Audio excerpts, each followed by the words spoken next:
بسم اللہ الرحمن الرحیم۔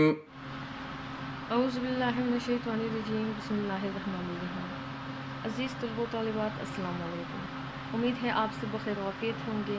عزیز طلبہ و طالبات، کل ہم نے قصہ سلیمان کی پڑھائی شروع کی تھی، جس میں ہم نے حضرت سلیمان علیہ السلام کی وسیع و عریض سلطنت کے بارے میں پڑھا تھا، ان کی بادشاہت کے بارے میں پڑھا تھا کہ کیسے اللہ تعالیٰ نے ان کو انسانوں، جنات، پرندوں، جانوروں پر حاکم مقرر کیا تھا۔ حضرت سلیمان علیہ السلام کس پیغمبر کے بیٹے تھے، کب پیدا ہوئے تھے، اس کے ساتھ ہم نے ملک یمن کی گمراہ قوم کے بارے میں بھی پڑھا تھا، جس کی حکمران بلقیس نامی ایک عورت تھی، اور وہ قوم سبا کہلاتی تھی، جو سورج کی پرستش کرتی تھی، سورج کو سجدہ کرتی تھی۔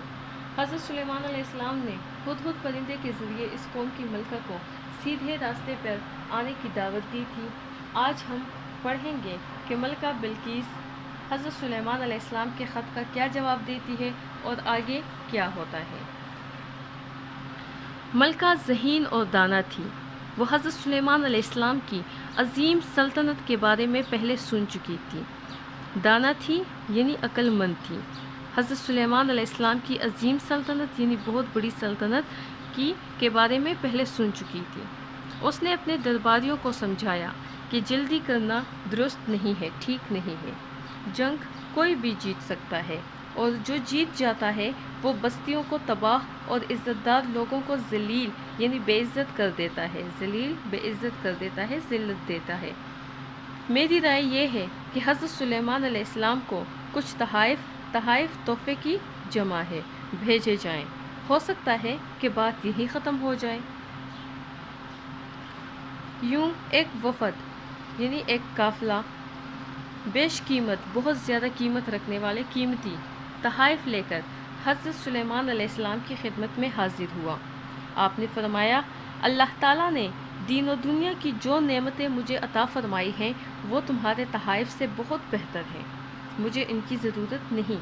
تم ان کو واپس لے جاؤ اور اپنی ملکہ سے کہہ دینا کہ اس نے شرک اور گمراہی کا راستہ نہ چھوڑا اور اللہ کا دین قبول نہ کیا تو ہم ایسے لشکروں سے حملہ کریں گے جن کے مقابلے کی تم میں طاقت نہیں ہوگی۔ ملکہ سمجھ گئی کہ یہ معاملہ دنیاوی مال و دولت کی ہرس یعنی لالچ کا نہیں ہے، یعنی حضرت سلیمان علیہ السلام کو دنیاوی مال و دولت کی ہرس نہیں ہے، ان کو لالچ نہیں ہے، کیونکہ اللہ تعالیٰ نے تو خود ان کو اتنی بڑی سلطنت کا مالک بنا دیا تھا، حاکم بنا دیا تھا، ان کے پاس کسی چیز کی کمی نہیں تھی۔ جنات تک ان کے تابع تھے، پرندے، جانور ان کے تابع تھے۔ پھر یہ دنیاوی مال و دولت، چاہے ہیرے جواہرات ہو گئے، سونا ہو گیا، ان سب کی ان کے سامنے کوئی وقت، کوئی حیثیت نہیں تھی۔ چنانچہ وہ حضرت سلیمان علیہ السلام سے ملنے کے لیے خود روانہ ہو گئے۔ جب وہ یروشلم کے قریب پہنچی تو حضرت سلیمان علیہ السلام نے سوچا کہ اس کو اپنے پیغمبر ہونے کی نشانی دکھائی جائے تاکہ اس کو سچائی قبول کرنے میں آسانی ہو۔ آپ علیہ السلام نے دربار کے حاضرین سے پوچھا کہ کوئی ہے جو ملکہ کے یہاں پہنچنے سے پہلے اس کا تخت یہاں لے آئے۔ ایک جن نے کہا کہ وہ دربار برخاست ہونے سے پہلے یعنی دربار کا وقت ختم ہونے سے پہلے تخت لے آئے گا۔ ایک شخص نے جو کتاب کا علم رکھتا تھا کہا کہ میں پلک جھپکتے میں تخت یہاں لا سکتا ہوں، اور اگلے لمحے تخت وہاں موجود تھا۔ اب حضرت سلیمان علیہ السلام کے ساتھ جو ہے وہ جنات بھی تھے اور کتابوں کا علم رکھنے والے بھی تھے، یعنی جادو سیکھنے والے، جادو کرنے والے بھی موجود تھے۔ حضرت سلیمان علیہ السلام چاہتے تھے کہ جب بلقیس ان کے دربار میں پہنچے تو وہ اپنی نبوت کی کچھ ایسی نشانی ان کو دکھائے کہ بلقیس جب وہ نشانی دیکھیں تو ان کو یقین ہو جائے کہ حضرت سلیمان علیہ السلام اللہ کے سچے پیغمبر ہے اور اللہ تعالیٰ ہی صرف ہمارا واحد معبود ہے، اسی کے سامنے سجدہ روا ہے، اور وہ آسانی سے اللہ تعالیٰ کے دین کو قبول کر لیں۔ حضرت سلیمان علیہ السلام نے یہ دیکھ کر اللہ کا شکر ادا کیا اور اپنے درباریوں سے فرمایا کہ اس میں تھوڑی سی تبدیلی کر دو تاکہ ہم آزمائیں کہ ملکہ کتنی ذہین ہے۔ اب وہ چاہتے تھے کہ جو تخت ان کا لایا گیا ہے، بلقیس کا جو تخت ان کے دربار میں لایا گیا ہے، اس میں تھوڑی سی تبدیلی کر دی جائے، تھوڑا سا اس کو تبدیل کر دیا جائے، تاکہ وہ دیکھیں کہ آیا وہ اتنی ذہین ہے کہ اپنا تخت پہچان سکے یا نہیں ہے۔ جب ملکہ پہنچی تو اپنا تخت دیکھ کر کہنے لگی، یہ تو میرا تخت معلوم ہوتا ہے، میں آپ علیہ السلام کی عظمت پہلے ہی پہچان گئی تھی، ہم نے آپ علیہ السلام کی اطاعت قبول کر لی ہے۔ اب جب ملکہ آئی ہے اور اس نے دربار میں دیکھا ہے کہ اس کے پہنچنے سے پہلے ہی اس کا تخت حضرت سلیمان علیہ السلام کے دربار میں پہنچ چکا ہے، تو ظاہری بات ہے وہ متاثر تو ہوتی، لازمی بات ہے وہ متاثر ہو گئی، اور اس نے اقرار کیا کہ ہمیں حضرت سلیمان علیہ السلام کی عظمت پہلے ہی پہچان گئی تھی، اور اب حضرت سلیمان علیہ السلام کی اطاعت قبول کرتی ہوں۔ ملکہ نے ظاہری اور دنیاوی اعتبار سے تو اطاعت قبول کر لی تھی، لیکن ان کی یہ اطاعت جو ہے وہ خالص نہیں تھی، انہوں نے صرف دنیاوی اور ظاہری طور پر یہ اطاعت، یہ فرمانبرداری قبول کی تھی، لیکن اس کی سوچ میں ابھی گہرائی پیدا نہ ہوئی تھی۔ حضرت سلیمان علیہ السلام نے اس کو سمجھانے کے لیے ایک اور طریقہ اختیار کیا۔ ان کے محل کا فرش شیشے کا تھا، جس کے نیچے نہر بہہ رہی تھی، یعنی جو حضرت سلیمان علیہ السلام کا محل تھا اس کا فرش شیشے سے بنا ہوا تھا، اور اس شیشے کے نیچے جو ہے وہ پانی کی نہر بہہ رہی تھی۔ اچھا، اوپر سے دیکھنے پر شیشہ نظر نہ آتا تھا، صرف پانی ہی بہتا ہوا معلوم ہوتا تھا۔ اب وہ دربار ان کا جو محل تھا وہ ایسا تھا کہ اس کا فرش شیشے کا تھا، شیشے کے نیچے نہر بہہ رہی تھی، لیکن جو شیشہ تھا وہ نظر نہ آتا تھا، ایسا لگتا تھا کہ صرف پانی بہہ رہا ہے، صرف پانی ہی بہتا ہوا معلوم ہوتا تھا۔ حضرت سلیمان علیہ السلام ملکہ کو اپنے محل میں لے گئے۔ ملکہ نے نیچے دیکھا اور فوراً اپنے پائنچے اٹھا لیے، پائنچے یعنی جو شلوار کا سب سے نیچے والا حصہ ہوتا ہے اس کو پائنچے بولتے ہیں۔ وہ سمجھی کہ نیچے پانی بہہ رہا ہے، کہیں میرے کپڑے بھیگ نہ جائیں۔ ان کو تو یہی لگا کہ یہ جو فرش ہے یہ گیلا ہے، پانی بہہ رہا ہے، اور اگر وہ اس بہتے پانی میں قدم رکھیں گی تو ان کے کپڑے جو ہے وہ گیلے ہو جائیں گے، وہ ان کے کپڑے بھیگ جائیں گے، لیکن وہ یہ نہیں جانتی تھی کہ اس پانی کے اوپر ایک شیشہ لگا ہوا ہے۔ حضرت سلیمان علیہ السلام نے یہ دیکھ کر فرمایا، تم دھوکے میں ہو، یہ پانی نہیں شیشہ ہے۔ ملکہ نے ان کے اس جملے پر غور کیا تو اس کا ذہن روشن ہو گیا، وہ سمجھ گئی کہ سورج کو سجدہ کرنا بھی ایک دھوکہ ہے، وہ ہستی ہی سجدے کے لائق ہے جس نے اس سورج اور تمام کائنات کو بنایا ہے، اور وہ ہستی کون ہے؟ وہ اللہ تعالیٰ کی ذات ہے، وہ اللہ تعالیٰ ہے، اور یوں وہ ایمان لے آئی۔ حضرت سلیمان علیہ السلام 41 سال تک حکومت کرنے کے بعد 924 قبل مسیح میں وفات پا گئے، یعنی حضرت عیسیٰ علیہ السلام کی پیدائش سے 924 سال پہلے وفات پا گئے۔ اچھا، اب ان کے وفات کا واقعہ بھی بہت عجیب ہے، وفات کا واقعہ بھی بہت عجیب ہے۔ کیسے؟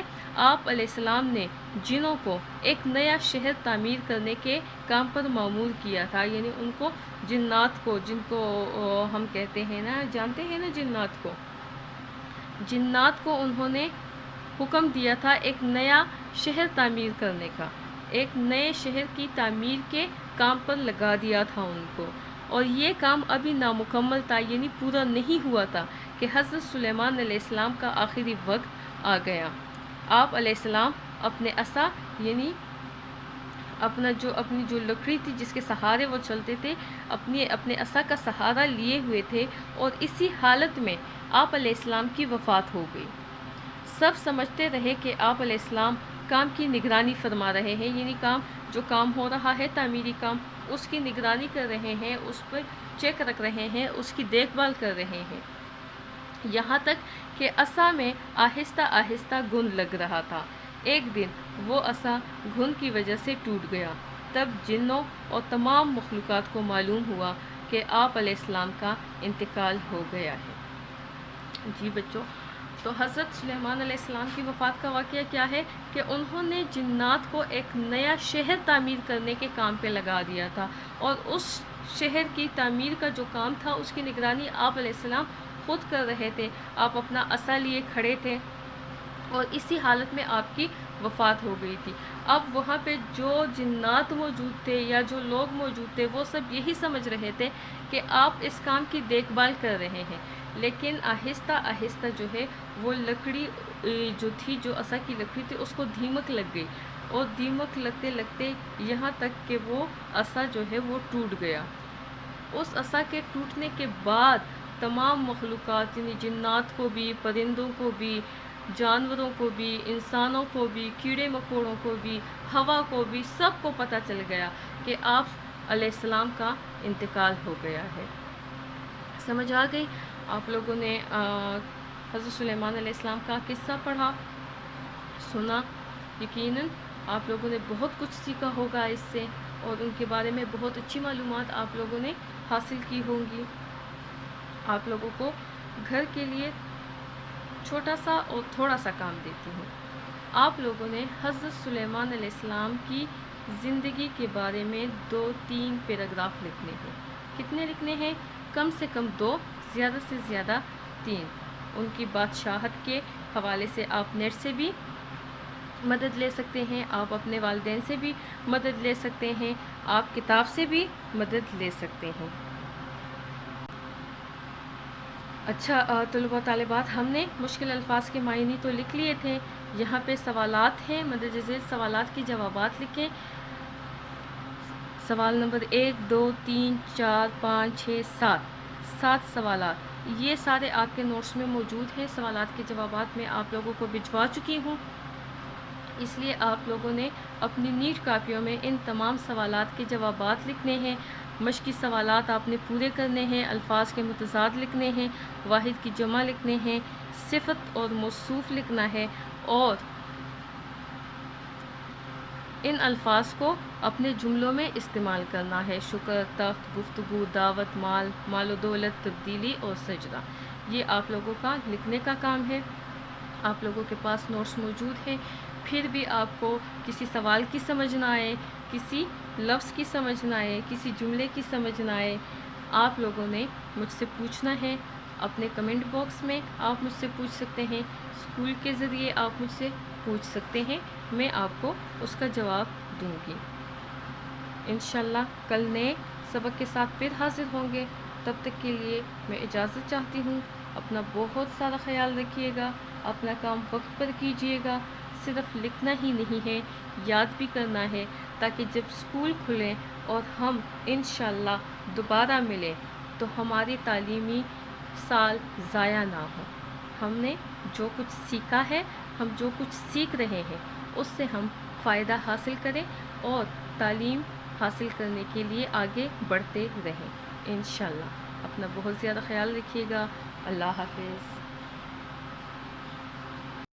اللهم انفعنا بما علمتنا وعلمنا ما ينفعنا وزدنا علما